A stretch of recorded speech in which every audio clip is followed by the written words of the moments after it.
আসসালামু আলাইকুম বন্ধুরা, সবাই কেমন আছেন? অবশ্যই ভালো আছেন। আল্লাহর রহমতে আপনাদের দোয়ায় আমি অনেক ভালো আছি। দোয়া রাখি আপনারা সবাই সুস্থ থাকেন, ভালো থাকেন, এই কামনাই করি। তো আজকে আমি সকালবেলা ভাবতেছি যে একটা কিছু করি। তো কি করি করে ভাবলাম যে গাছের থেকে মরিচ তুলে নিয়ে এসে পেঁয়াজ মরিচ কাইটা দিয়ে আজকে একটা নতুন রেসিপি বানাই। নতুন রেসিপি হচ্ছে আমাদের গরিবের খাদ্য, সেটা হলো ফ্রাইড রাইস, অর্থাৎ ভাজা ভাত। আজকে সকালবেলার আমাদের ব্রেকফাস্ট হবে ভাজা ভাত। এই ভাজা ভাত দিয়ে আমরা আজকে ব্রেকফাস্ট করব। ভাজা ভাত কি দিয়ে ভাজতে হয় অবশ্যই আপনারা দেখবেন। যারা যারা ভাজা ভাত খান নাই তারা অবশ্যই এইভাবে ভাজা ভাত ভাজা খাবেন, সুন্দর লাগবে, অনেক সুন্দর লাগবে। সকালে কিন্তু গরম গরম ভাজা ভাত খাইতে অনেক ভালো লাগে। আমরা গ্রামের মানুষ সবাই কিন্তু সকালে এটাই করি, যার যার সামর্থ্যে কোলায়। আর গরমের দিনে কিন্তু আমরা পন্তা ভাত খাই, পানি দেওয়া ভাত যাকে বলে, সেটা পন্তা ভাত, এটাই আমরা খাই। তো আজকে আমি ভাজা শুরু করলাম। প্রথমে দেখলাম কাঁচা মরিচ, পেঁয়াজ, রসুন এগুলা দিয়ে কড়ার মধ্যে দিয়ে দিলাম, দিয়ে একটু নাড়াচাড়া করলাম, তেল দিলাম, তেল দিয়েও নাড়াচাড়া করতে থাকলাম। তারপরে পেঁয়াজটা একটু লালচে লালচে হয়ে গেল। তারপরে আমি লবণ দিলাম, হলুদ দিলাম, একটু মরিচের গুঁড়া দিলাম কালার হওয়ার জন্য। এগুলো সবগুলো দিয়ে নাড়াচাড়া করে নেব। একটু নাড়াচাড়া করে নিয়ে মশলাটা একটু কষানি কষানি হয়ে গেল, তখন আমি ওই ভাতটা দিয়ে দিলাম, ঠান্ডা ভাত দিয়ে দিলাম।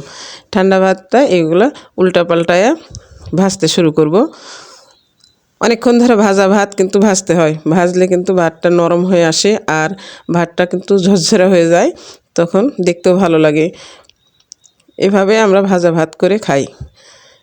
ভাজা ভাতের সাথে কেউ ডিম ভাজিও খেতে পারবেন, বেগুন ভাজিও খেতে পারবেন, আলু ভাজিও খেতে পারবেন, যার যা ইচ্ছা খাওয়া যায়, যার যার সামর্থ্য কোলায় তাই তাই খাই।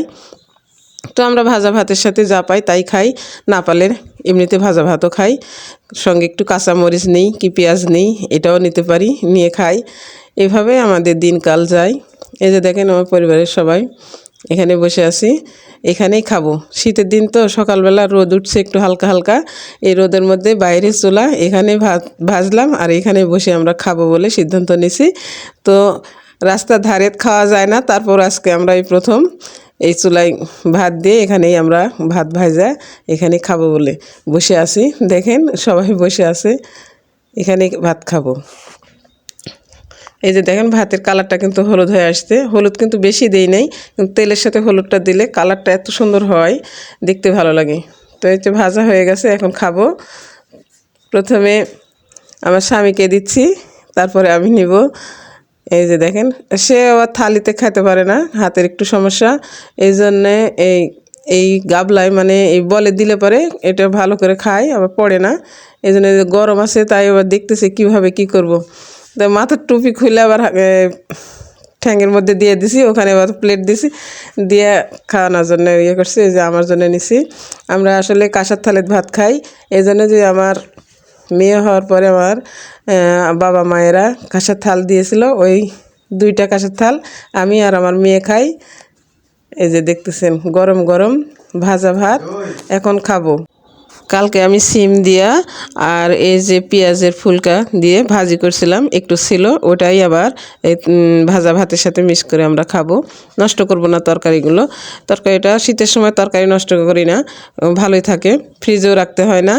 আসলে শীতের সময় তরকারিরও দাম কম, এই জন্য আমি বেশি বেশি করে রান্না করে আমি খাই। তরকারি খাওয়া কিন্তু ভালো, সবজি খাওয়া ভালো, তাই আমি সবসময় বেশি বেশি তরকারি রান্না করি। আর যখন তরকারির দাম বেশি থাকে তখন একটু একটু করে রান্না করে খাই, যখন যেমন সময় চলে আর কি।